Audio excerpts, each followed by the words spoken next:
بسم اللہ الرحمن الرحیم۔ السلام علیکم ورحمۃ اللہ وبرکاتہ۔ میرے پیارے بہنوں اور بھائیوں، یہ حضرت عیسیٰ علیہ السلام اور ایک نوجوان کی انوکھی واقعہ۔ ایک مرتبہ حضرت عیسیٰ علیہ السلام ایک ایسے نوجوان کے قریب سے گزرے جو باغ میں پانی لگا رہا تھا۔ اس نے آپ علیہ السلام سے کہا کہ بارگاہ الہی میں دعا فرمائیے کہ اللہ رب العزت اپنی عشق کا ایک ذرہ مجھے عنایت فرما دے۔ حضرت عیسیٰ علیہ السلام نے فرمایا کہ ایک ذرہ تو بہت ہے، تم اس کو برداشت کرنے کی صلاحیت نہیں رکھتے۔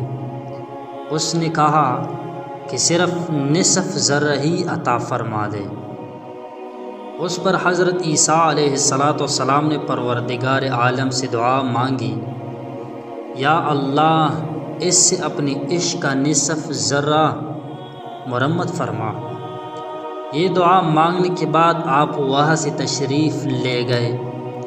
کچھ عرصے بعد پھر اسی راستے سے آپ علیہ السلام کا گزر ہوا اور اس جوان کے بارے میں دریافت کیا تو لوگوں نے بتایا کہ وہ تو دیوانہ ہو گیا ہے اور پہاڑوں پر چلا گیا ہے۔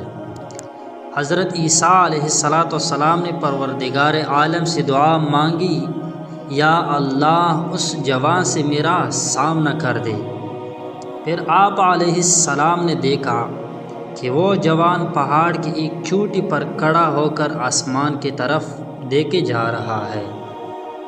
آپ علیہ السلام نے اس سے سلام کیا، لیکن اس نے کوئی جواب نہ دیا۔ آپ علیہ السلام نے اس سے فرمایا کہ تم مجھے نہیں جانتے، میں عیسیٰ علیہ السلام ہوں۔ اللہ تعالیٰ کی طرف سے حضرت عیسیٰ علیہ السلام پر وحی نازل ہوئی کہ اے عیسیٰ علیہ السلام، جس کے دل میں میری محبت کا نصف ذرہ بھی موجود ہو، وہ کس طرح انسان کی بات سن سکتا ہے؟ مجھے قسم ہے اپنی عزت و جلال کی، اگر اس ارے سے چیر کر 2 ٹکڑے بھی کر دیا جائے تو اس سے احساس تک نہ ہوگا۔